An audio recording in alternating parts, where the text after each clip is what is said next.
Halo sahabat KMU, perkenalkan saya Minka. Hari ini kita akan membahas secara detail nih terkait dengan waspada lazy eyes mengintai kita. Nah, kebetulan hari ini kita kedatangan salah satu dokter di Rumah Sakit Mata KMU Lamongan, yaitu Dokter Nuke Erlina, spesialis mata. Oke, halo Dokter Nuke. Hai Mbak. Gimana dok kabarnya hari ini dok? Alhamdulillah baik. Alhamdulillah Gimana baik. Mbak Safira kabarnya? Alhamdulillah Iya. baik Ya, dok oke. gitu. Oke, sebelumnya terima kasih Dokter Nuka. Hari ini sudah berkesempatan hadir untuk kita berbincang-bincang ya dok ya terkait dengan lazy eye seperti itu. Nah, bagi sahabat KMU yang nanti ada pertanyaan atau ada bingung nih, nanti bisa langsung menanyakan pertanyaannya di kolom komentar maupun itu di live IG maupun di YouTube seperti itu ya. Ada informasi menarik nih. Jadi untuk peserta teraktif atau teman-teman yang lagi nonton yang suka bertanya nanti bakal dapat hadiah nih sejumlah 150.000 untuk 3 orang penanya teraktif. Jadi teman-teman harus stay tune ya dari awal sampai akhir menyimak obrolan saya dengan Dokter Nuke pada siang hari ini seperti itu. Nah, langsung saja ya dok ya, kita Oke. bahas nih, mengulik tentang lazy eyes ini. Nah kan sekarang zamannya super semuanya gadget ya dok ya, mau anak kecil, anak besar, dewasa, remaja semuanya, hampir semuanya megang gadget kayak gitu. Nah kemarin nih saya sedikit mendengar di salah satu sosial media dok, kayak lagi bertanya-tanya tentang lazy eyes, lazy eyes, lazy eyes, mata malas, mata malas. Sebenarnya lazy eyes itu apa sih kayak gitu ya? Nanti kita akan bertanya-tanya, akan mengulik lebih dalam lagi terkait lazy eyes itu. Oke, langsung kita mulai ya dok ya. Oke. Oke, dokter lagi sudah siap? Siap dong. Oke, langsung aja. Jadi sebenarnya dok, lazy eyes itu apa sih dok? Jadi lazy eyes atau mata malas ya kita biasanya bilang ke orang awam itu kalau di istilah kedokteran itu disebut juga dengan amblyopia. Jadi mata malas itu adalah kondisi di mana mata pasien baik itu anak ataupun dewasa ya bisa penglihatannya itu tidak jelas atau kurang fokus karena terganggunya atau perkembangan dengan fungsi penglihatan seperti itu. Kasarannya seperti itu. Kasarnya seperti itu. Oke, kemudian kenapa dok kok bisa seseorang itu terkena lazy eyes? Apakah dia itu dari faktor genetik atau tiba-tiba atau kebiasaan atau seperti apa dok? Jadi gini, sebetulnya penyebab lazy eye atau amblyopia atau mata malas itu ada banyak sekali Mbak. Jadi yang pertama disebabkan karena kelainan refraksi. Jadi refraksi itu kalau kita butuh kacamata ya, jadi orang minus, silinder atau plus itu namanya dia berarti penyakitnya dia punya kelainan refraksi. Nah, kalau orang yang eh, sebetulnya dia punya kelainan refraksi tapi tidak terkoreksi, tidak pakai kacamata selama bertahun-tahun, dia akan menjadi mata malas.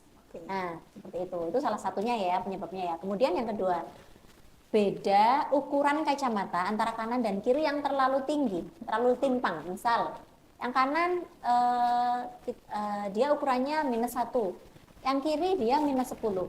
Nah, biasanya padahal orang normal kan sini -1/2, sini -0,75, sini -1, ini -1,5. Nah, ini misalnya dia yang kanan -1, yang kiri -10. Jadi kan bedanya kan banyak banget tuh Mbak, jauh banget 9 ya.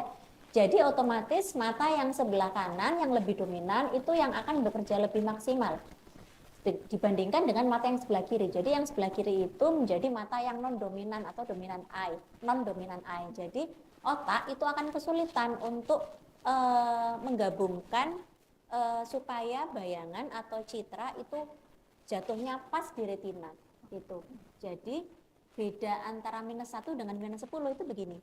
Jadi panjang bola mata dari depan sampai belakang, misalnya yang -1 sekian, yang -10 itu sekian, jadi lebih panjang, lebih panjang aksial lengthnya atau panjang bola matanya, sehingga sinar yang harusnya jatuhnya pas di retina itu akan dijatuhkan jauh di depan retina.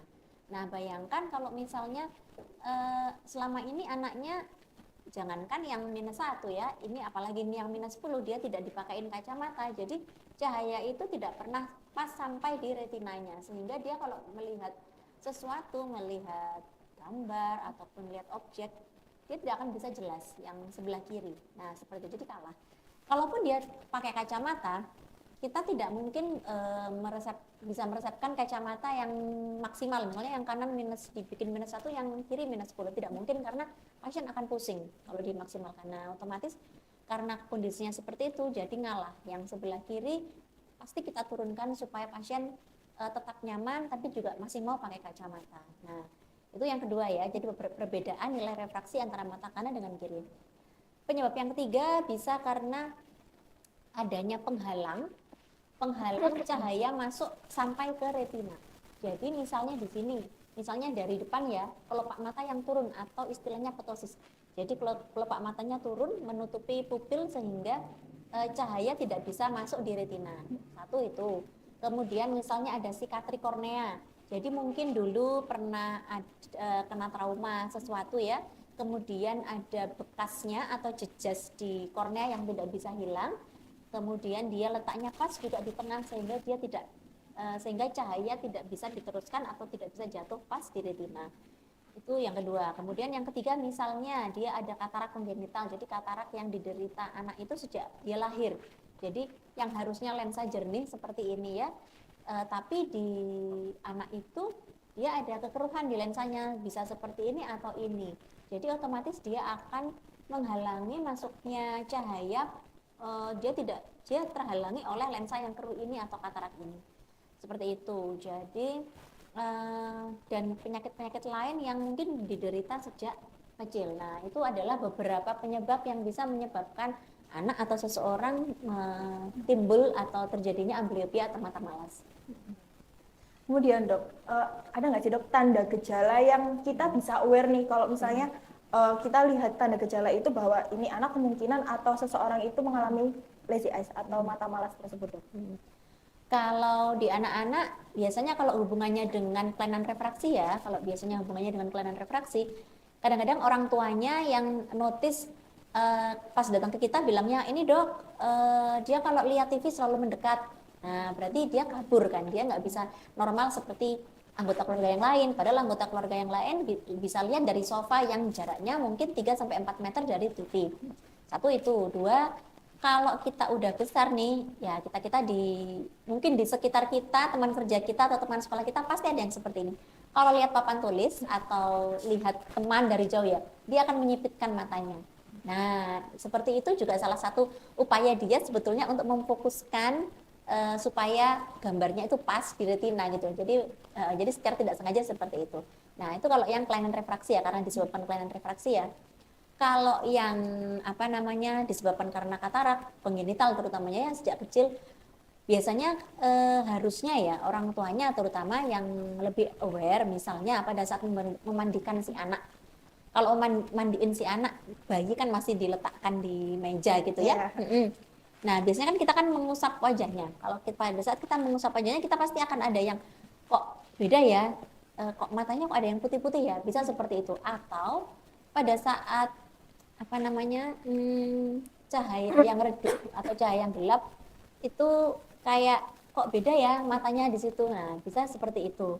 Kemudian kalau yang ptosis tadi, kelopak mata turun, nah ini harusnya juga orang tua ataupun diri sendiri ya, kalau misalnya ptosisnya sudah besar ya, itu harus aware ya, ini kelopak mataku kok lebih turun ya daripada sebelumnya, atau kok nggak sama ya kanan dengan kiri, yang sebelah kanan bisa buka lebar, yang sebelah kiri kok nutup separuh ya. Nah, itu salah satu yang bisa kita lihat ya sebetulnya ya.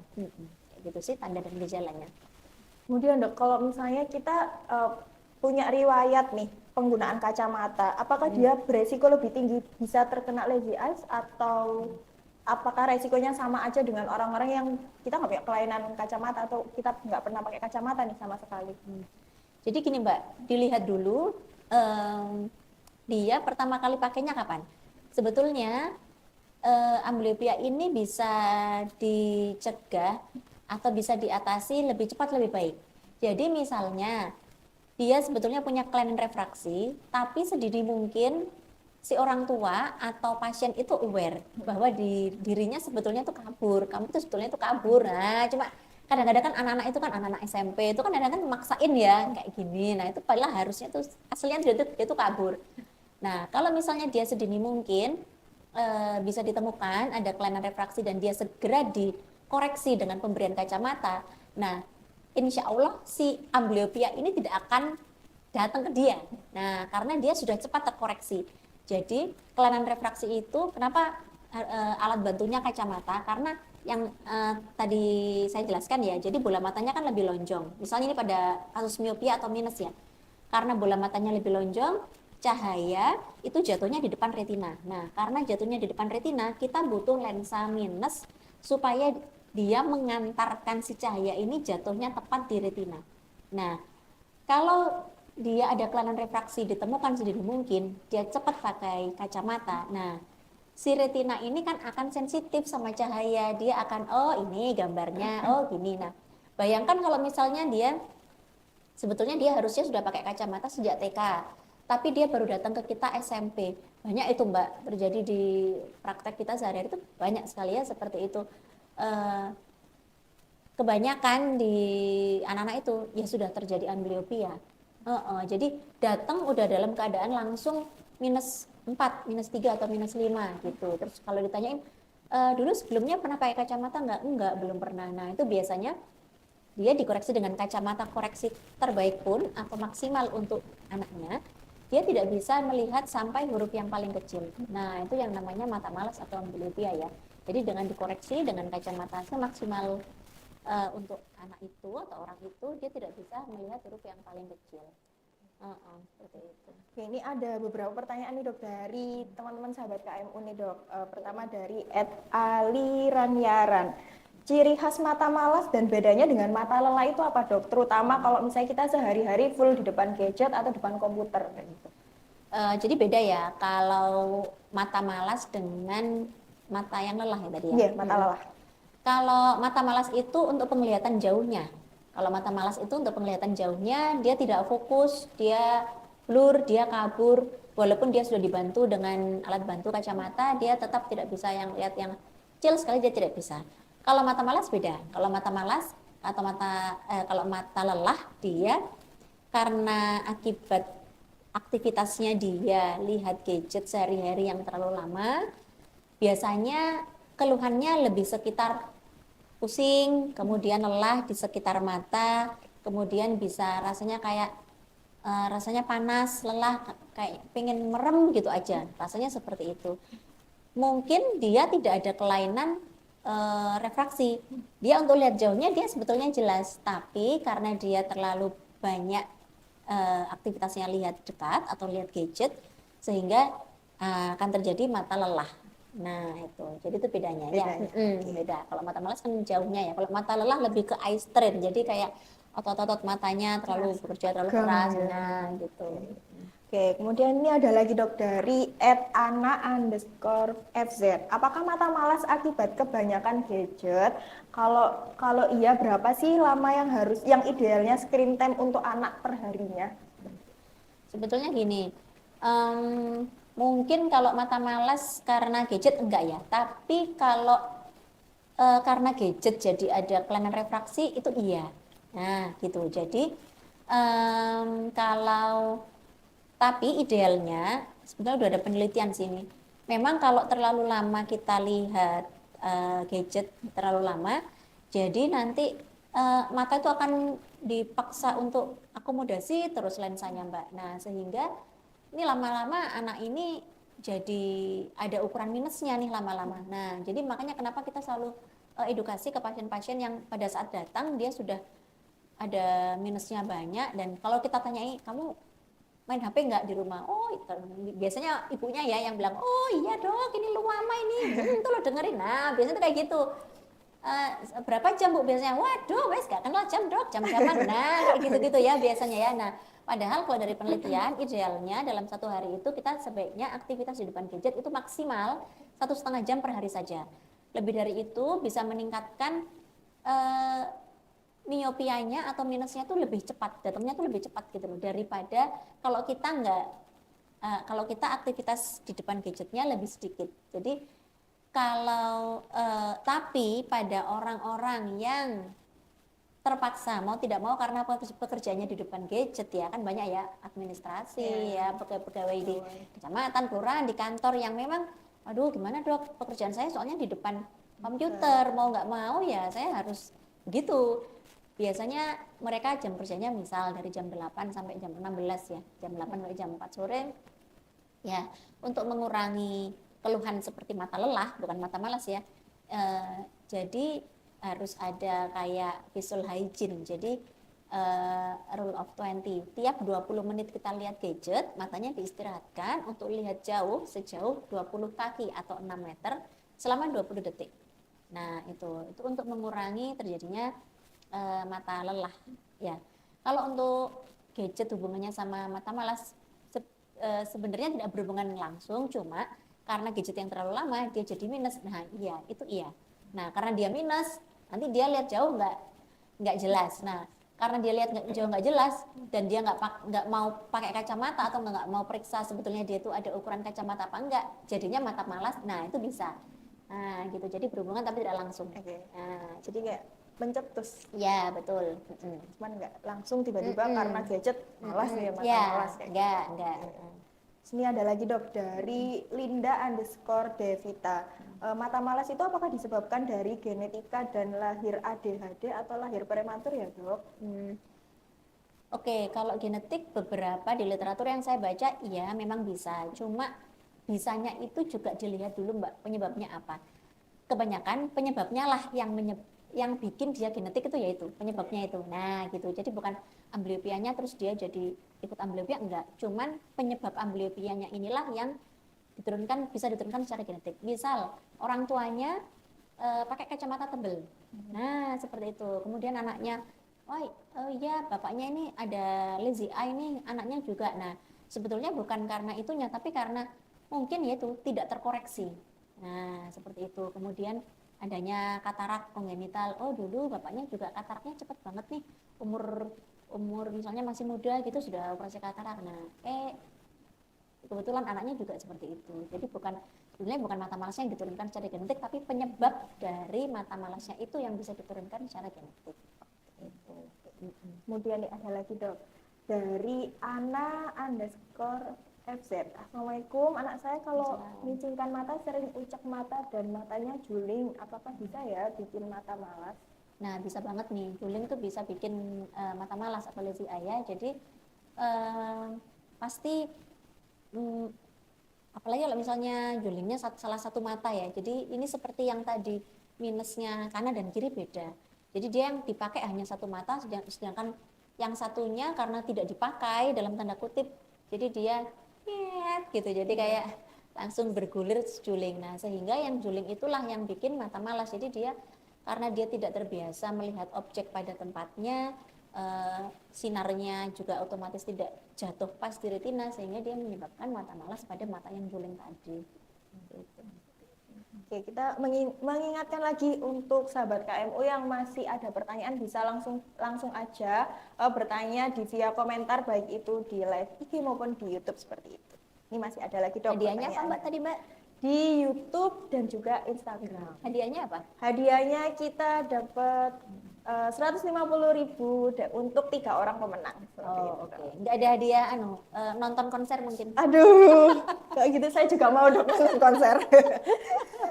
Oke, ini ada lagi dok dari Mbak Ana_FZ ini. Dok, anak mengalami supresi dan mata kabur. Apa lazy eyes itu apakah bisa disembuhkan dengan herbal ya? Sebetulnya kalau secara kedokteran ya belum bisa belum banyak literatur yang menyatakan bahwa lazy eye ini bisa disembuhkan dengan herbal. Nggak ada sih Mbak sebenarnya. Soalnya kita itu tadi penyebab mata malas harus diketahui dulu apa. Nah, anak ini penyebab mata malasnya kenapa nih? Apa karena kelainan refraksi atau karena ada kataraknya atau ada sikatrik pada korneanya atau ada julingnya, itu yang harus dicari. Nah, kalau sudah ketemu penyebabnya itu apa, kita bisa mengobati atau kita bisa menerapi atau melakukan tata laksana berikutnya sehingga mata malasnya bisa diatasi seperti itu. Kalau untuk herbal, misalnya kayak tetes apa gitu ya, tetes daun apa gitu ya.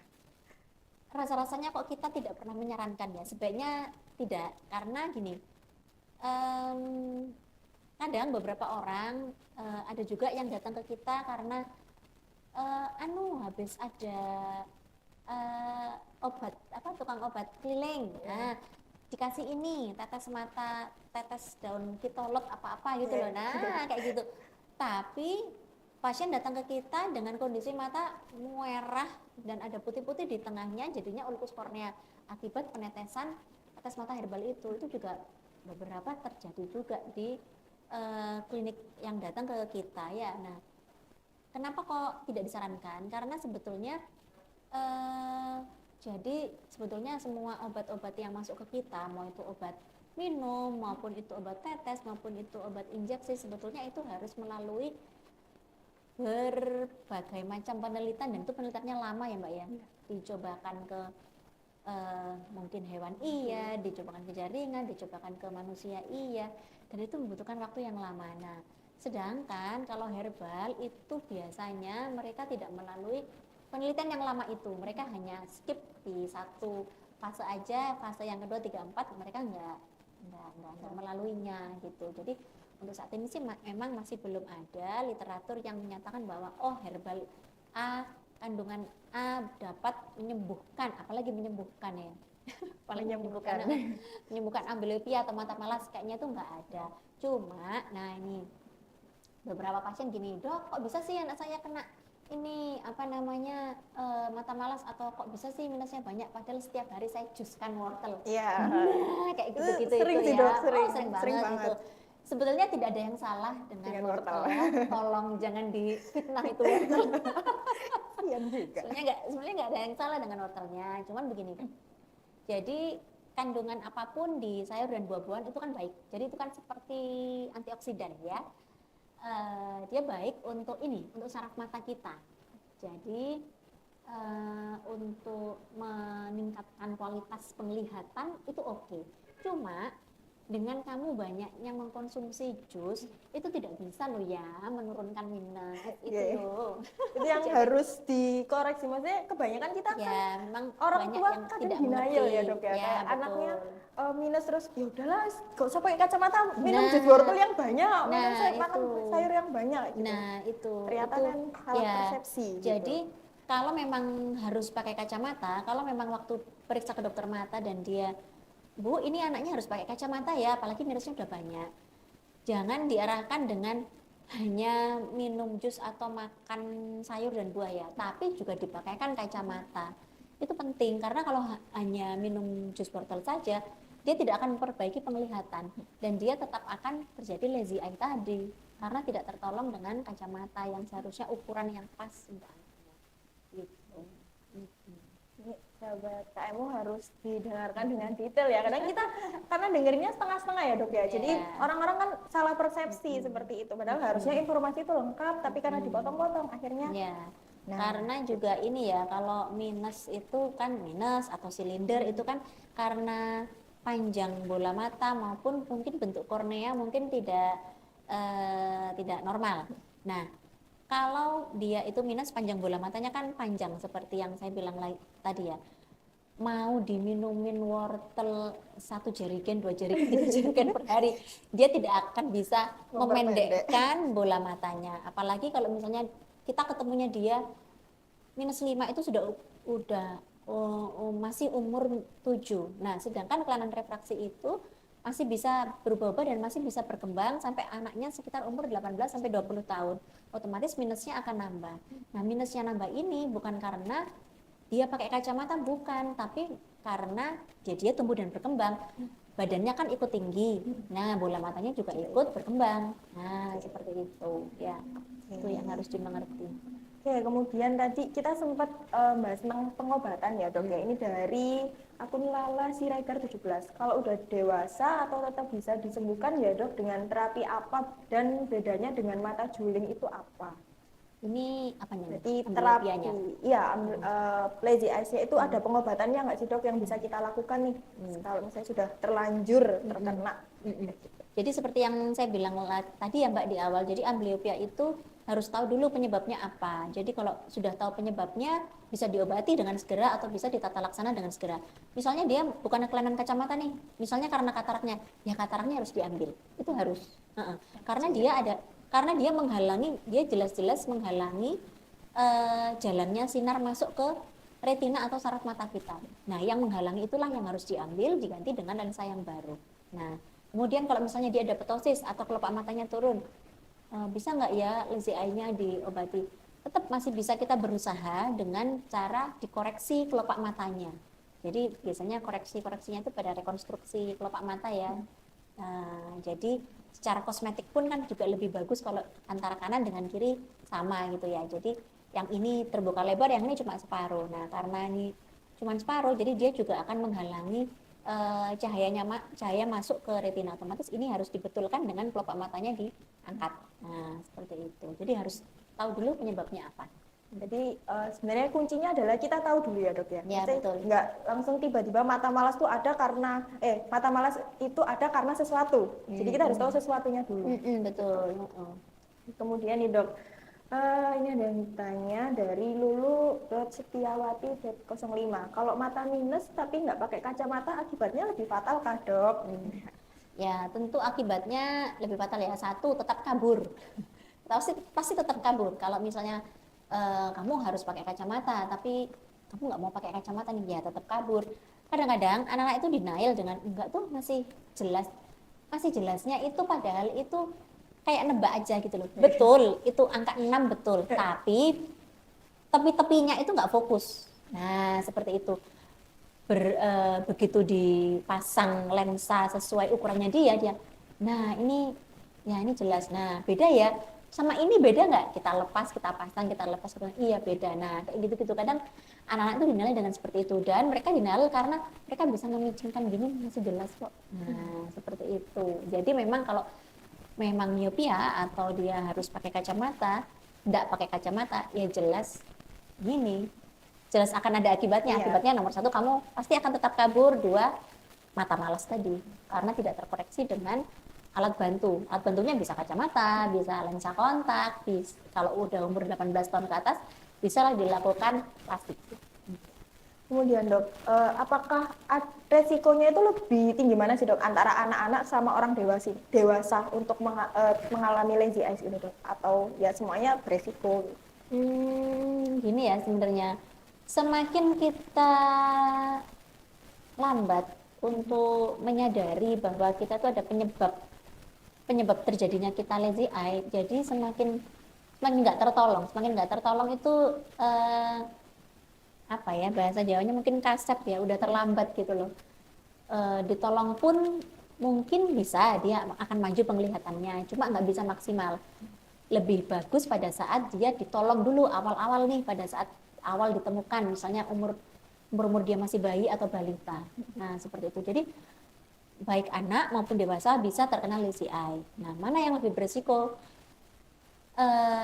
Dua-duanya berisiko terkena amblyopia. Cuma kalau misalnya yang datang itu lebih dewasa, itu pasti ambliopianya lebih berat. Nah, seperti itu. Karena tadi dia sudah nggak terkoreksinya sudah sangat lama ya dok ya. Betul. Jadi ya kayak ya udah kasep itu tadi Iya. sih. Jadi dia percuma dikasih sesuai ukurannya sama dia pun dia sudah terbiasa dengan begitu aja. Saraf matanya udah males, udah nggak sensitif lagi sama cahaya. Aduh percuma kamu. Nah kayak gitu. Cuman tetap kalau misalnya menemukan seperti itu ya tetap kita harus mengusahakan. Mau nggak mau tetap harus pakai gitu ya. Ya, terkait tadi kacamata, sebenarnya kan berarti ada ya dok ya opsi lain kalau misalnya mungkin dari sahabat KMU ini ngerasa aduh nggak pede nih pakai kacamata atau ngerasa jadi tambah gimana, ada opsi lain kah selain kacamata dok? Berarti mungkin dokter Nuka sudah agak disepil ya, mungkin bisa disepil lagi dok, ada teman-teman yang baru bergabung atau tadi ketinggalan gitu dok. Jadi alat bantu untuk mengkoreksi kalau ada kelainan refraksi itu bisa kacamata, bisa lensa kontak, dan kalau usianya minimal 18 tahun bisa dilakukan LASIK. Nah, kalau untuk misalnya nih nggak mau pakai kacamata, tapi juga supaya minusnya nggak nambah banyak, gimana ya? Bisa dikasih ortoke. Ortoke itu lensa seperti lensa kontak, dia dipakai pada saat tidur malam. Jadi kurang lebih selama 6-8 jam per hari. Jadi waktu malam dia pakai, waktu pada saat pagi dia lepas. Nah, itu juga bisa membantu untuk mengurangi progresivitas miopianya supaya minusnya nggak nambah dengan cepat gitu. Nah, itu juga bisa seperti itu. Jadi sebenarnya nggak ada kata nggak mungkin, maksudnya Ya, kadang betul. Masih banyak masih jalan. banyak jalan, masih Ya, banyak betul. opsi. Jadi kalau Mm-mm. emang nggak mau pakai kacamata, ngerasa nggak pede, bisa ortoke. Kalau sudah lebih dari 18 tahun, bisa lasik Ya, gitu betul. ya. Ini ada lagi nih dok, dari Lala Siregar 17. Dok mau tanya, penyembuhannya mata malas ini bagaimana ya? Terutama pakai penutup mata tiap hari 2 jam sekali, apa benar valid ya dok ya? Oke, jadi kalau yang pakai penutup mata itu biasanya pada anak-anak yang kelainan refraksinya beda, kanan dengan kiri jomplang tadi. Misal sini -1, -10, atau ini misalnya -3, ini -7 ya.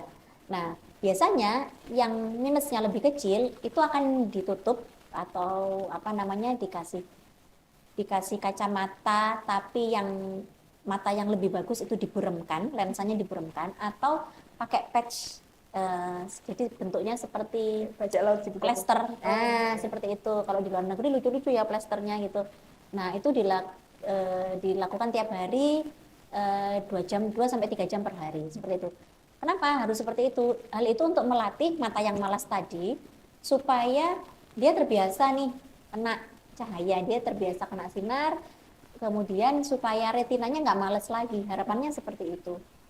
Kalau ditanya bisa berhasil nggak? Bisa. Kalau misalnya kita ketemunya seawal mungkin, sedini mungkin, kemudian kita terapi oklusi atau tutup dengan patch tadi, bisa bisa membaik. Jadi misalnya dari yang penglihatannya dengan kacamata full dia cuma bisa 20% saja dari chart. Jadi cuma bisa terbaca 2 huruf dari atas. Kemudian di terapi seperti itu, terus pada saat terapi ini ditutup, yang ini pakai kacamata ukuran yang pol ya Mbak ya, ukuran yang maksimal ya. Nah, itu beberapa juga banyak yang bisa maju penglihatannya setelah dicek 3 bulan kemudian. Jadi biasanya kontrolnya akan cepat. Kita pengen tahu progresivitasnya bagaimana sih. Nah, seperti itu. Kalau misalnya 3 bulan kemudian dia bisa maju 20% lagi, jadi 40%. Wah, bisa baca 4 baris dari atas. Nah, berarti kan ada kemajuan ya. Memang nggak bisa, mungkin tidak bisa 100%. Nah, mungkin tidak bisa 100% karena pada saat kita sudah buka 2 mata, pasti mata yang dominan lah yang lebih banyak bekerja. Nah, seperti itu. Otomatis yang lazy eye ini akan kalah. Nah, seperti itu. Otomatis nggak bisa 100% seperti mata yang bagus atau yang mata dominan. Cuman lumayan daripada kamu nggak ini sama sekali ya. Namanya orang Gitu. usaha ya dok ya. Iya, sayang banget gitu loh. Apalagi kalau masih muda. Nah, Karena hubungannya dengan apa sih? Hubungannya dengan cari pekerjaan sebenarnya Mbak. oke. Nah, kasihan kayak gitu ya. Terus berarti dok, kapan sih dok kita mendeteksi lebih awal terkait lazy eyes ini, atau mungkin lebih enaknya kapan kita harus periksa mata? Kan kadang orang merasa aku nggak ada keluhan, mataku nggak merah, penglihatanku juga ya masih bisa lah kayak gitu. Terus akhirnya ya sudah gitu. Nah itu gimana dok? Gini, sebenarnya cek mata itu sebetulnya seperti cek gigi ya. Kita pun kalau gigi kan kalau nggak ada keluhan kan pasti nggak ke dokter gigi ya. Harusnya, memang seharusnya cek gigi itu ya paling tidak lah pernah kita lakukan setahun sekali, paling tidak ya, lebih bagus mungkin 6 bulan sekali ya, cuman paling tidak setahun sekali gitulah ya. Kalau misalnya untuk kapan sebaiknya, kalau untuk bayi mungkin orang tuanya ya yang harus lebih aware. Misal, oh anakku kemarin prematur nih, nah itu memang harus diperiksa ke dokter mata. Biasanya dokter anak yang menangani pada saat anaknya itu lahir biasanya akan mengkonsulkan ke dokter mata. Pasti itu, karena untuk mengetahui perkembangan retinanya anak ini normal apa enggak. Nah, seperti itu. Kalau pada anak-anak prematur itu sebaiknya lebih cepat lebih baik untuk dikonsulkan ke dokter mata. Kemudian anak-anak yang punya orang tuanya atau kakaknya pakai kacamata yang tebal, nah itu sebaiknya juga diperiksakan. Beberapa ada juga Mbak yang gini, yang kecil nggak ada keluhan nih, yang besar yang periksa kacamata, ternyata yang si kakak ini umur 5 atau 6 tahun, dia ternyata ada ukuran -1,5, silindernya 3,5, kan gede banget tuh. Nah kemudian biasanya saya tanyain, Bu ini anaknya ada berapa Bu? Ada 2 dok, yang satunya umur berapa? Satunya umur 3. Coba Bu coba deh diperiksa di sini. Nah, anaknya kebetulan pinter, bisa tahu, udah tahu gambar-gambar, ngerti lah ya. Ternyata benar ada ukuran kacamata. Nah, kayak gitu-gitu itu yang harus aware. Jadi memang lebih cepat lebih baik. Gitu. Seawal mungkin, Seawal sedini mungkin. mungkin. Kalaupun kita nggak ada keluhan, kita merasa jelas kok aman-aman aja, aku masih baik-baik aja. Setidaknya itu tadi, paling tidak sekali seumur hidup pernah lah periksa mata gitu loh. Setahun sekali ya dok ya Ya minimal betul. ya. Bukan nggak hanya kalau misalnya, oh aku mau masuk universitas nih, Iya, ada permintaan permintaan dari harus sekolah, ya harus ini tes harus buta itu warna dan gitu. lain-lain. Nah, alangkah baiknya kalau sebelum itu dilakukan diperiksa dulu. Diperiksa dulu. Mm-mm. Biar nggak kecolongan ya dok Ya ya. betul, biar kalau ada kelainan yang lain kita bisa tangani dengan awal. Dan nggak kasep. Ya Gitu. betul. Terus habis itu ini ada lagi dok dari Ana_FZ. Periksa di klinik atau dokter atau optik ya dok ya, selalu beda ya dok kalau hasil optik sama klinik atau dokter. Ya baik. Gini ya, jadi kalau untuk pemeriksaan itu memang butuh jarak tertentu yang sesuai dengan standar internasional. Satu itu, dua, kalau di dokter spesialis mata, tentu kita tidak hanya memeriksa ukuran kacamata saja, tapi kita akan periksa yang lain-lain. Misalnya tekanan bola mata, kita periksa segmen anterior atau bagian depan mata dengan mikroskop. Kemudian kalau perlu kita juga akan lihat bagian belakang atau segmen posterior dari mata.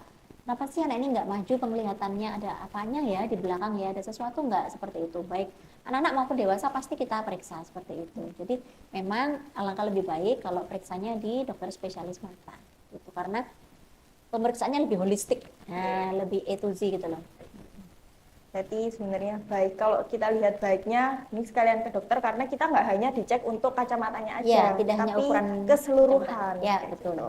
Nanti baru dari dokter mata kalau memang direkomendasikan, oh kayaknya kamu memang harus pakai kacamata, nah, baru deh ke optik untuk bikin kacamatanya Nah, itu. Gitu ya, dok, karena ya? ada juga mbak yang gini, misalnya datang ke kita dengan oh, kulanya kabur, udah gede nih ya, kulanya kabur, terus ternyata setelah dilihat tekanan bola matanya tinggi. Nah, kayak gitu-gitu kan kita nggak ngerti ya sebetulnya ya.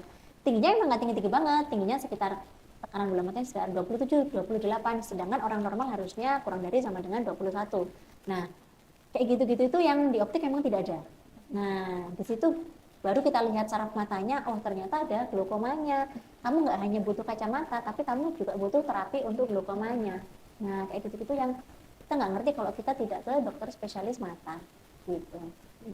Oke, ini tadi udah sangat banyak banget ya disampaikan sama Dokter Nuke. Nah ini, jadi teman-teman nggak usah khawatir, kan Dokter Nuke ini kebetulan praktek di Rumah Sakit Mata KMU Lamongan. Jadi kalau misalnya teman-teman mau nih diperiksa sama Dokter Nuke, bisa banget langsung atur jadwal sama beliau. Dia praktiknya di hari Rabu dan hari Kamis sore ya dok ya.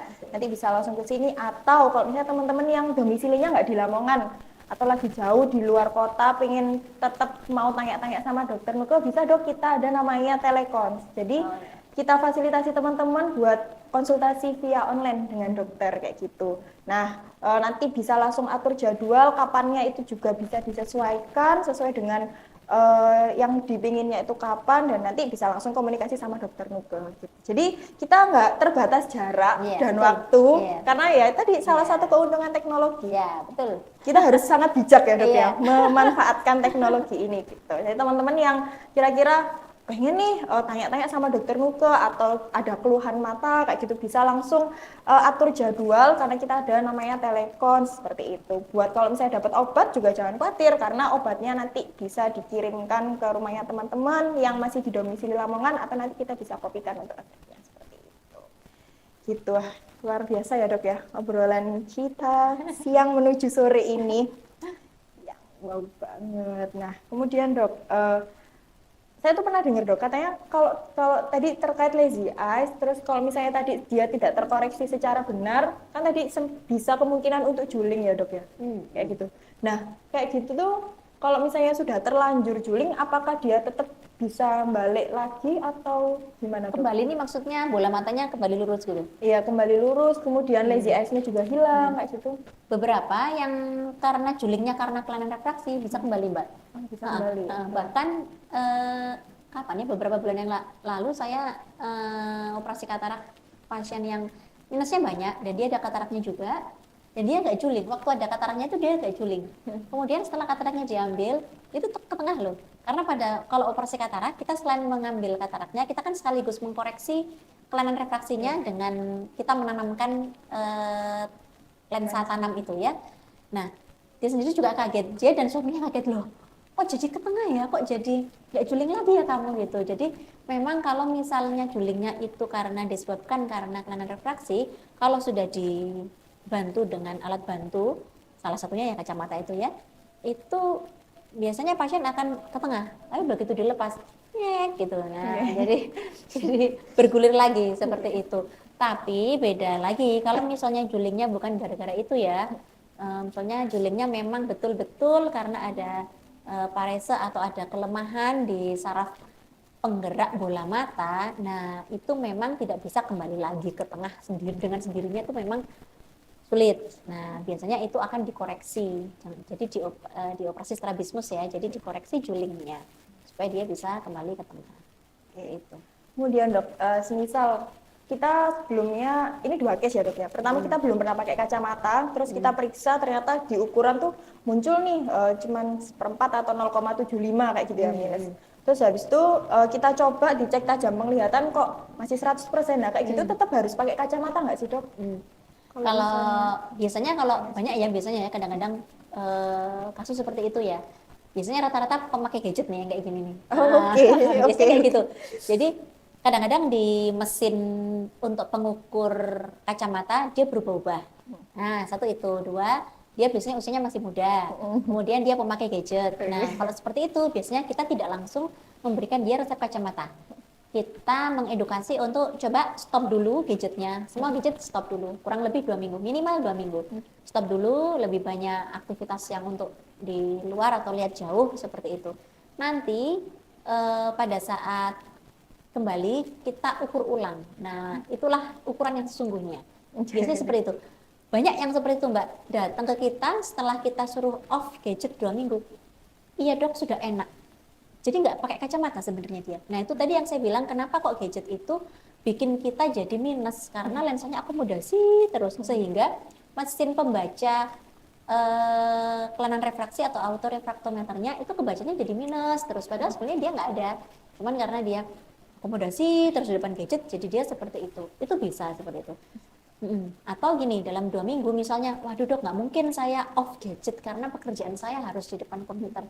Nah pakai yang rule of 20 tadi, jadi tiap 20 menit sekali lihat gadget matanya diistirahatkan untuk lihat jauh sejauh 20 kaki atau 6 meter selama 20 detik dan di depan gadget harus lebih sering berkedip seperti itu, dibantu dengan kompres-kompres hangat sesering mungkin juga boleh pakai handuk kecil, dikasih air hangat, ditempelkan di mata selama 5 menit, tiap 3 jam sekali, boleh seperti itu.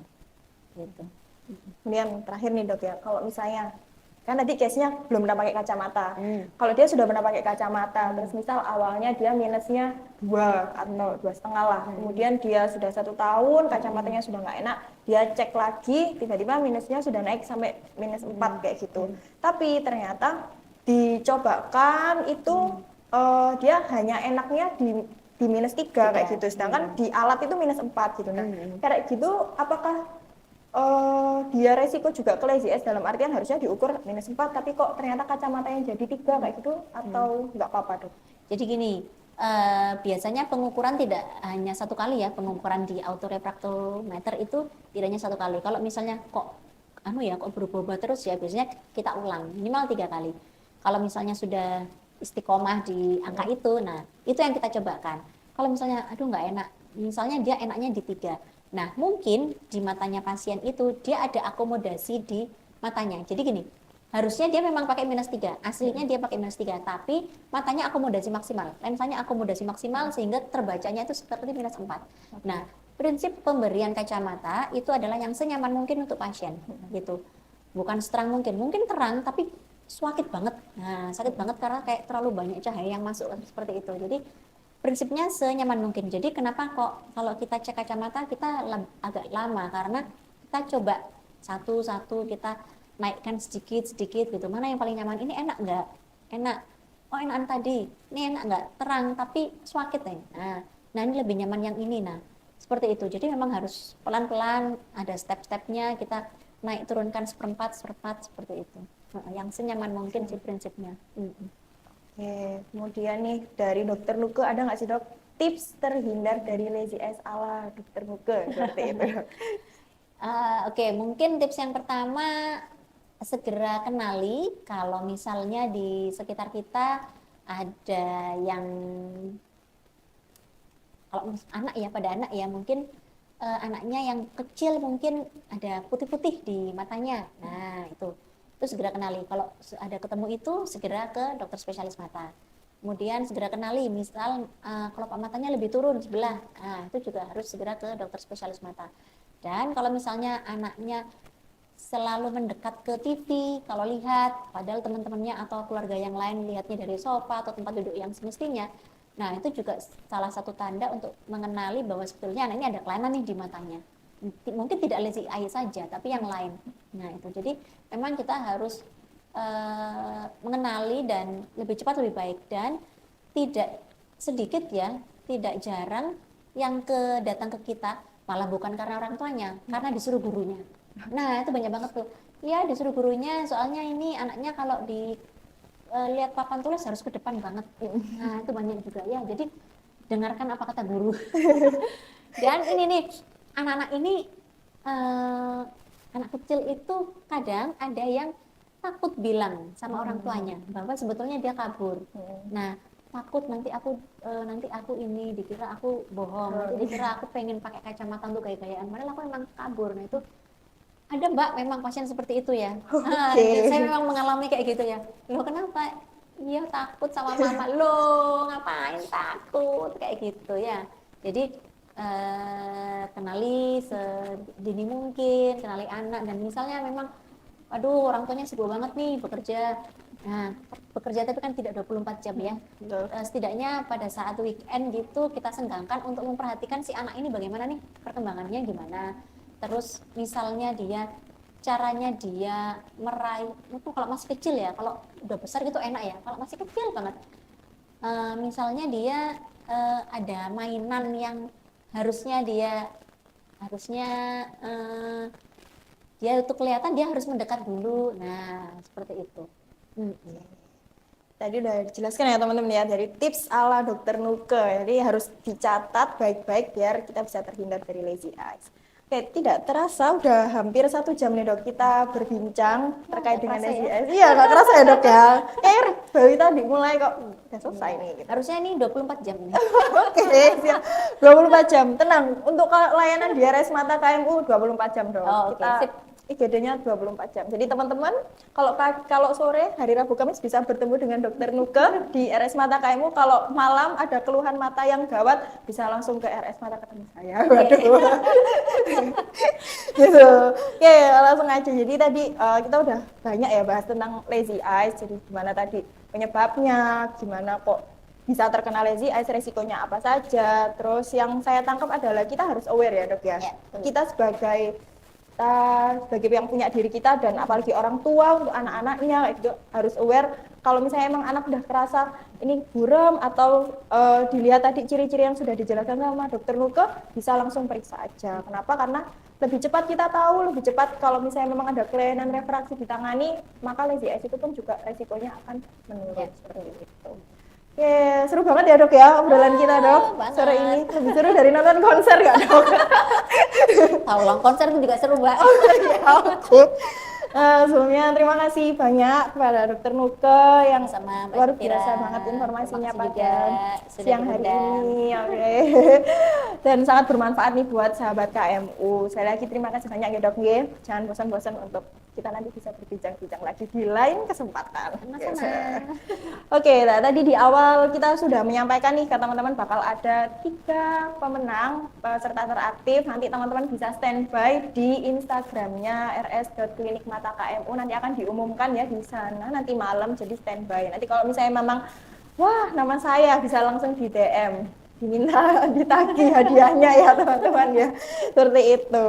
Nah, tak lupa saya juga mengucapkan terima kasih kepada sahabat KMU yang telah aktif banget mengikuti talk show kita pada siang hari ini, baik itu yang di YouTube maupun di IG, dan insya Allah informasinya bermanfaat ya dok ya. gitu. Bukan hanya untuk saya sendiri, untuk teman-teman, untuk ya nanti generasi-generasi selanjutnya juga seperti itu. Oke, mungkin mengingatkan juga buat sahabat KMU yang belum memfollow Instagram RSKMU, rs.klinik mata KMU, dan juga YouTube-nya bisa segera di-follow karena agenda seperti ini nggak hanya hari ini dok, jadi insya Allah nanti kita bakalan rutin dan ada, jadi teman-teman harus standby. Dan bukan hanya itu aja, kita juga sering live, jadi nanti teman-teman di RS juga sering live nih, kalau misalnya tiba-tiba pengen nanya apa-apa, tiba-tiba live kan lumayan tuh ya, nanya gitu. Nah, mungkin itu saja kurang lebihnya dari Minka. Mohon maaf kalau misalnya ada salah kata. Sampai ketemu di talkshow selanjutnya. Sekian. Wassalamualaikum warahmatullahi wabarakatuh. Waalaikumsalam. Dadah.